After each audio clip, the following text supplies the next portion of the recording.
Welcome back once again. मैं हूं आशीष और आप देख रहे हैं द लीगल इंसेन। आज के इस पर्टिकुलर वीडियो में हम बेसिकली समझेंगे कि 498 का जब एफआईआर रजिस्टर हो जाता है और इसके बाद जब पति को या पति के घर वालों को ये चिंता होती है, ये डर सताने लगता है कि अब हमको गिरफ्तार कर लिया जाएगा। तो अब बेसिकली इस पर्टिकुलर सिचुएशन में गिरफ्तारी से कैसे बचना है या क्या तरीका होता है पुलिस वालों का गिरफ्तार करने का और उस गिरफ्तारी से हम कैसे बच सकते हैं, इसको हम डिटेल में समझेंगे इस पर्टिकुलर वीडियो में। So stay tune through the video so that you could have a very better perspective over the situation. सबसे पहले बेसिकली ये समझो कि जो 498 का केस है ये एक कॉग्निजेबल ऑफेंस है, नॉन बेलेबल ऑफेंस है, नॉन कंपाउंडेबल ऑफेंस है।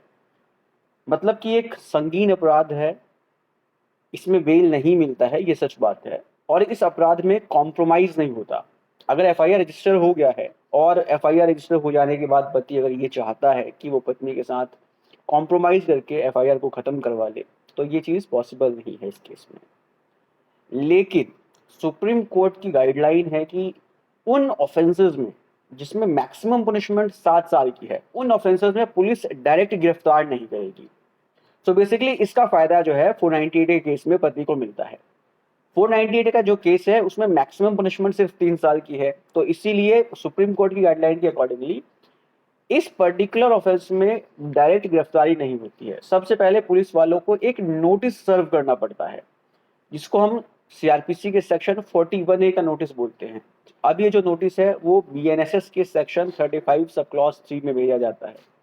तो बेसिकली जब 498 का ऑफेंस कमिट होता है तो पुलिस को सबसे पहले गिरफ्तार करने से पहले एक नोटिस सर्व करना पड़ता है पति को या पति के घर वालों को, under section 35 sub clause 3 of BNSS. So basically इस पर्टिकुलर नोटिस को सर्व करने के बाद जब पति इस नोटिस को कंप्लाई करता है और पुलिस के पास जाकर इन्वेस्टिगेशन को ज्वाइन करता है, तब यहाँ पर पुलिस ना ही पति को गिरफ्तार करेगा और ना ही उसके किसी रिलेटिव को गिरफ्तार करेगा।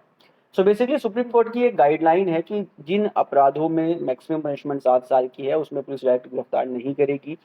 सबसे पहले एक नोटिस सर्व करेगी, उस नोटिस को अगर कंप्लाई किया जा रहा है तो जो है गिरफ्तारी नहीं होगी। अगर नोटिस को कंप्लाई नहीं किया जा रहा है तो गिरफ्तारी होगी। सो बेसिकली ये नोटिस क्या है और ये नोटिस कैसा होता है, किस तरह का दिखता है और इसमें क्या लिखा होता है, स्क्रीन पर आप इसको देख सकते हैं। जैसा कि आप देख रहे हैं ये एक नोटिस है जो इशू हुआ है office of the station house officer. मतलब कि जो स्टेशन हाउस ऑफिसर है उसके नाम से नोटिस आता है, under section 35 sub clause 3 BNSS, notice to join investigation. जब एफआईआर रजिस्टर हो गई है तो एफआईआर में इन्वेस्टिगेशन स्टार्ट हो जाती है। उस इन्वेस्टिगेशन को ज्वाइन करने के लिए ये नोटिस भेजा जाता है। अगर कोई व्यक्ति जिसको ये नोटिस भेजा गया है इन्वेस्टिगेशन को ज्वाइन करता है, पुलिस जहाँ पर उसको बुलाती है वहाँ पर जाता है, पुलिस के क्वेश्चंस का आंसर देता है और अगर पुलिस सेटिस्फाइड है कि जिस व्यक्ति को नोटिस भेजा गया है वो इन्वेस्टिगेशन में कॉपरेट कर रहा है, तो पुलिस जो है उसको गिरफ्तार नहीं करेगी। ये इस नोटिस का पर्पज होता है। अगर इस नोटिस को कंप्लाई नहीं किया जाएगा तो यहाँ पर जो गिरफ्तारी हो सकती है। अगर आप इस नोटिस के लास्ट पैरा को देखो तो इसमें लिखा हुआ है, फेलियर टू अटेंड और comply with the terms of this notice can render you liable for arrest under section 35 sub clause 6 of the भारतीय नागरिक सुरक्षा संहिता 2023। जब नोटिस के टर्म्स एंड कंडीशंस को कंप्लाई नहीं किया जाएगा और नोटिस के भेजने के बाद जिस जगह पर बुलाया गया है वहां पर वह व्यक्ति नहीं जाएगा, तब जो है उस व्यक्ति को गिरफ्तार पुलिस कर सकती है। सो बेसिकली अब आपको यहाँ पर ध्यान रखना है कि अगर 498 के केस में पति को कोई नोटिस सर्व हुआ है अंडर सेक्शन 35 सब क्लॉज 3, तो उस नोटिस को कंप्लाई करना है। कंप्लाई अगर नोटिस को कर लिया जाता है तब जो है गिरफ्तारी नहीं होगी।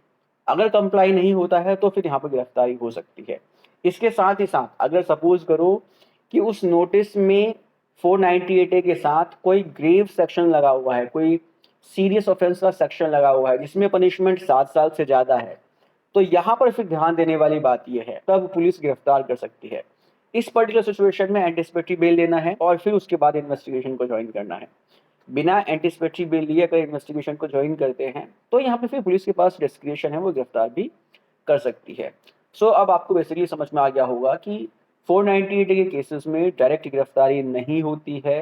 अगर जो है नोटिस को कंप्लाई पति कर रहा है या पति के घर वाले कर रहे हैं जिसको नोटिस भेजा गया है, तो गिरफ्तारी नहीं होगी। और अगर नोटिस को कंप्लाई नहीं किया जाता है तब गिरफ्तारी होगी। उम्मीद करता हूँ ये वीडियो इन्फॉर्मेटिव लगी होगी। अगर इन्फॉर्मेटिव लगी है तो उसको शेयर कीजिए। मिलते हैं नेक्स्ट वीडियो में। Take care, bye bye.